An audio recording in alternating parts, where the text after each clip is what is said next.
¿Qué tal? Muy buenas tardes. Los saluda Lisette Romero. Les damos la bienvenida a Noticiero 2.9 y el día de hoy nos encontramos con el diputado federal Paulo Martínez, a quien le agradecemos que nos acompañe aquí en la cabina para platicar un tema sumamente importante. Paulo, buenas tardes, bienvenido. Muy buenas tardes, muchas gracias por la invitación, Lisette. Un saludo a todo tu auditorio. Muy contento de estar aquí y poder platicar de temas trascendentales que se están viviendo a nivel nacional y en los cuales nos ha tocado formar parte, claro, por parte de la Cámara de Diputados en defensa del país y representando al Partido Acción Nacional. Recién llegado de la Ciudad de México, acaba ya de concluir el periodo de sesiones.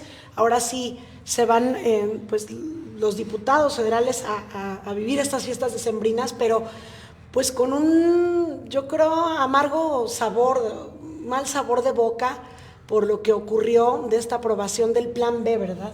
Sí, efectivamente, bueno, pues haciendo un poquito de reseña de lo que sucedió en días pasados y bueno, pues todo el periodo de sesiones desde septiembre hasta ahorita fue de mucha intensidad. Pues la primera parte fue todo el tema económico, la ley de ingresos, el presupuesto de egresos, todo lo que se estuvo viendo de los recursos que va a tener el país y hacia dónde van a ir dirigidos, y posteriormente inició de manera muy breve el tema de la Guardia Nacional y luego seguimos con este tema electoral, que este tema pues todavía ayer, que fue el último día de sesiones, dio mucho de qué hablar y yo creo que va a seguir dando mucho de qué hablar porque todavía no se termina esta etapa, este tema todavía no concluye, todavía le falta mucho camino por recorrer. Lo que te puedo hacer una resumen rápido, pues el presidente presentó primero una iniciativa en reforma electoral de manera constitucional para que hubiera una transformación de un órgano que está conformado de manera constitucional, como lo es el INE, un órgano garante, y desde enero de este año, febrero, se iniciaron por ahí, te miento, más bien desde mayo por ahí iniciaron algunos foros de consulta, algunos parlamentos abiertos en los cuales se pudiera escuchar a los especialistas, a los que trabajan día a día con el tema de reformas electorales, a la sociedad abierta, a los propios partidos políticos, a quienes forman parte de los tribunales, etcétera, todos, cada uno de ellos quienes forman parte del ámbito político electoral, pues ellos se hizo estos foros de consulta.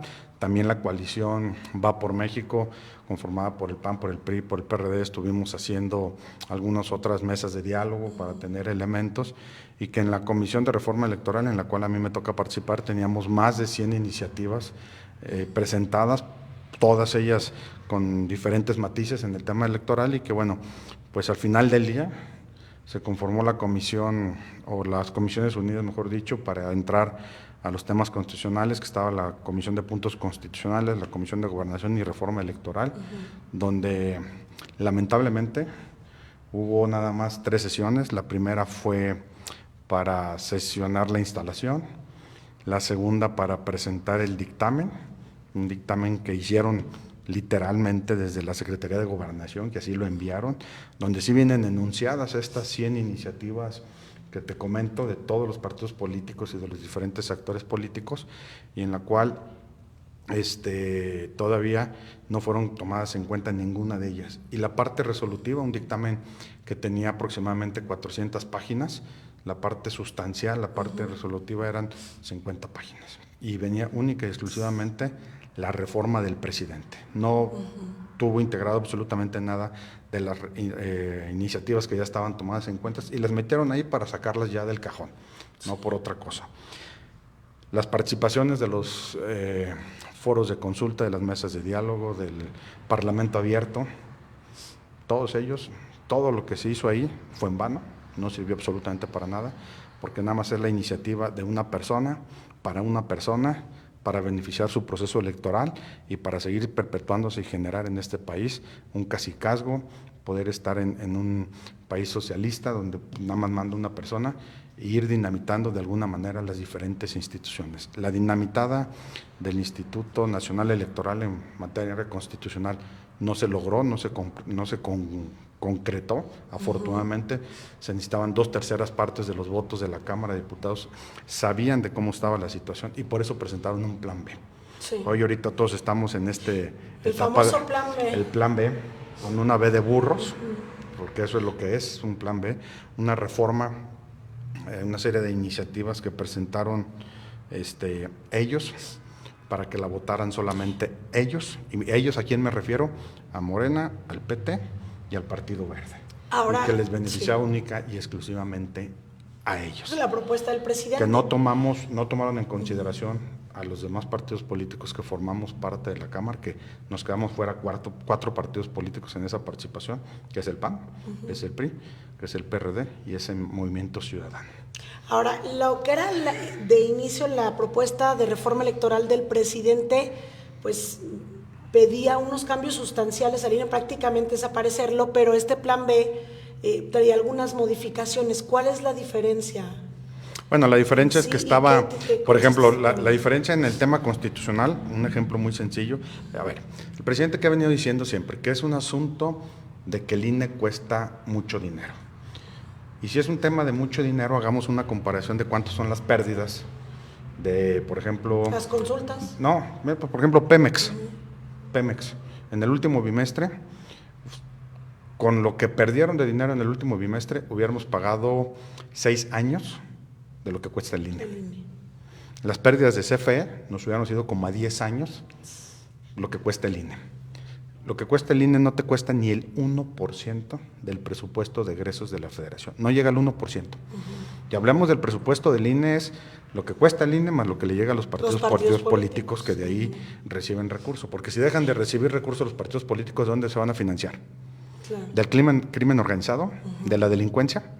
¿O de intereses particulares, económicos del país?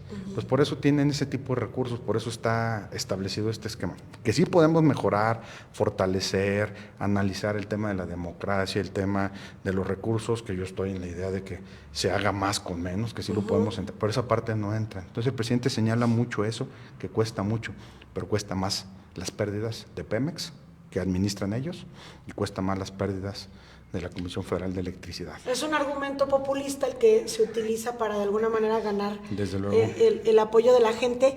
Y entonces con este plan B, ¿qué es lo que se está planteando? Bueno, sí. Hoy con este plan B lo que hacen es, por ejemplo, el INE a nivel nacional tiene vocalías en cada uno de los estados, una representación del INE en cada uno de los estados, los vocales ejecutivos, que las secretarías del gobierno federal también lo tienen, sí. para ir haciendo analogías. Exacto. La autoridad electoral tiene 300 distritos electorales, que es donde surgimos cada diputado federal. Ahí hay una oficina que está abierta todo el tiempo y que desde ahí también se administran y se llevan a cabo diferentes actividades electorales, que podemos revisarlas, sí, pero lo que hoy hicieron es que de esas 300 juntas distritales desaparecieron el 80%. Desaparecen 260, 270 juntas distritales. Entonces, toda esa gente que trabaja, que mantiene una familia, que tiene un ingreso, van a estar ya fuera. Claro. ¿Qué fecha? No lo sabemos, porque le falta todavía un proceso a esta reforma. Aunque ya se votó ayer, pues le falta todavía un procedimiento. Porque se va a venir ejecutando, sí se va a venir ejecutando. Entonces, toda la gente que trabaja ahí, ¿qué va a pasar con ellos? No está considerado un presupuesto, ¿sí? No está considerado un presupuesto para esto, para liquidar a la gente. ¿Cuánto te va a costar al INE liquidar a todas esas personas que no traemos el dato de cuánta gente sea? Que viene ahí también, venía el tema de la permanencia de los partidos políticos, del estarse traspasando votos para poder seguir manteniendo los porcentajes de cada uno. Esto es una aberración, o sea, hoy en día se estaban salvando ellos entre ellos, ¿sí?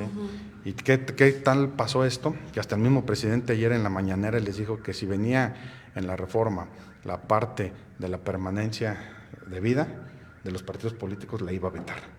Y ayer en la noche tuvieron que presentar una reserva el Partido Verde para retirar ese articulado. Entonces ese articulado, ese es el procedimiento que tiene que regresar al Senado para que sea votado. Entonces todavía le falta un procedimiento a esta reforma, y todas estas reformas traían más de 20 errores, y no lo digo yo, no lo dice el PAN, lo dijo el propio secretario de Gobernación, se los dijo los propios senadores, tuvieron que enmendarles la plana a los diputados oficialistas de Morena, el PT y el Verde, que al cuarto para las 12, en las rodillas hicieron una reforma que la presentaron, la aprobaron entre ellos y les tuvieron que enmendar la plana. Por eso tuvimos que volver a sesionar el día de ayer en la tarde para poder aprobar estas reformas que hicieron en el Senado. Que eso no quiere decir que ya lo hayan corregido todos los errores, siguen dejando sustancia inconstitucional para que se pueda caer esto.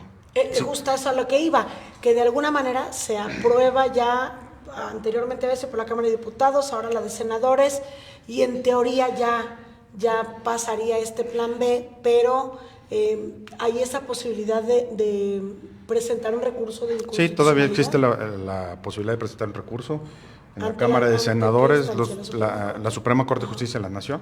Sí. La Suprema Corte de Justicia de la Nación ya tiene jurisprudencias, ya tiene sentencias emitidas, que cuando una reforma, una iniciativa no cumple con los procedimientos legislativos que está establecido en los propios reglamentos, es violatorio, va para atrás, son violatorios. ¿Cuál es la violación esta?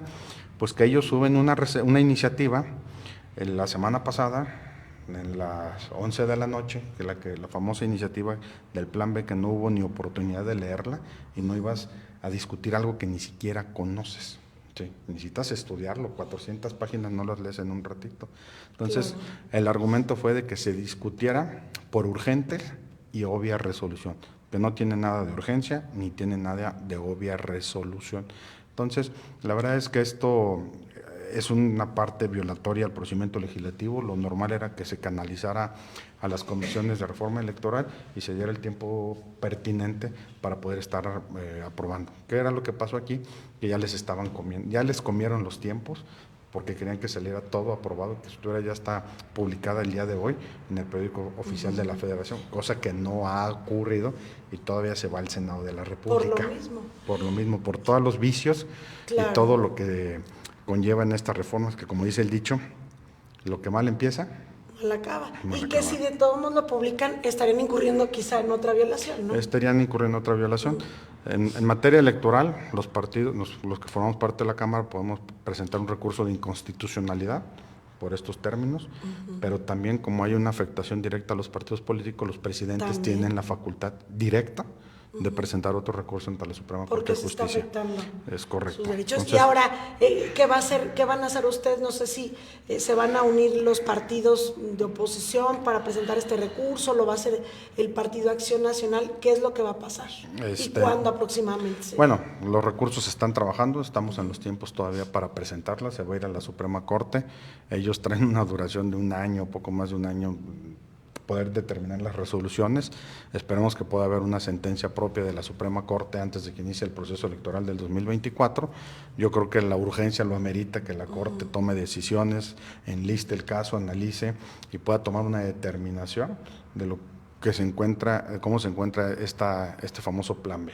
Que yo creo también que podemos estar acudiendo a los propios tribunales electorales para que se pueda emitir algunas sentencias en este sentido. ¿Que había que entrarle al tema electoral? Sí había que entrarle, pero había que estar escuchando todo lo que se veía. Por ejemplo, tema del dinero, insisto yo, Morena se queja mucho del dinero y el partido que más dinero ha recibido en los últimos años es Morena. Ni lo que recibe el PAN y el PRI pasa lo que Morena ha recibido. Y ese discurso de que lo están regresando, no lo pueden regresar tampoco, no se puede regresar el dinero de esa manera. Lo que se hubieran podido hacer es renunciar a las prerrogativas que reciben por parte de la autoridad, pero eso no lo hicieron. Por eso tienen un doble discurso, por eso son falsos y son hipócritas. La verdad es que no hay que creerles todo lo que dicen, ni tampoco tienen la razón en todo. Bien, Paulo, pues vamos a estar pendientes de lo que ocurre ahorita. Por lo pronto ya finalizó el periodo. ¿Cuándo regresarían? Y el periodo, ¿qué esperan del próximo año? Bueno, ahorita se clausuró el primer periodo de sesiones del segundo año legislativo. El segundo periodo inicia el 1 de febrero. Ahorita nosotros ya salimos de las actividades propias del Pleno en la Cámara de Diputados. No quiere decir que no trabajemos, estamos trabajando en las diferentes comisiones, tendremos algunas actividades que hacer en las mismas. Y bueno, los abogados ahorita se quedaron trabajando para estos actos de inconstitucionalidad y en su momento, cuando se requiera, se estará presentando. Otra ventaja que como PAN tenemos es que el presidente de la Cámara de Diputados es el licenciado Santiago Krill y él tiene también la facultad de presentar los recursos de inconstitucionalidad por parte de la Cámara de Diputados ante la Suprema Corte de Justicia de la Nación. Entonces, yo creo que van a llegar muchos recursos a la Corte, los estarán acumulando, pero sin lugar a dudas tendrán muchos argumentos los diferentes recursos que se presenten. Yo creo que cada uno de los partidos políticos de oposición, como el PAN, el PRI, el PRD y Movimiento Ciudadano, estarán presentándolos como grupos parlamentarios, como también lo presentará a través de las dirigencias nacionales y la propia Cámara.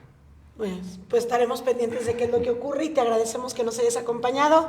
Ya después platicaremos de otros temas. Gracias, Paulo. No, muy agradecido con el espacio, con el tiempo y que sea información de mucho interés para todo tu auditorio. Gracias, que por cierto la otra vez que tuvimos la entrevista contigo recibimos muchas felicitaciones. Gracias. No tanto para nosotros, sino que nos comentaban que qué bueno era el diputado, que qué bueno, pues que enhorabuena de lo que estaba haciendo por los temas que tocamos en aquella entrevista. Entonces, la felicitación, por lo menos de algunos de nuestros seguidores, para ti, Pablo Martínez. Muchas gracias. Gracias. Un saludo a todos ellos. Gracias. Y bueno, pues ya nos despedimos de esta entrevista exclusiva en Noticiero 2.9 y los esperamos a la próxima. Muy buenas tardes.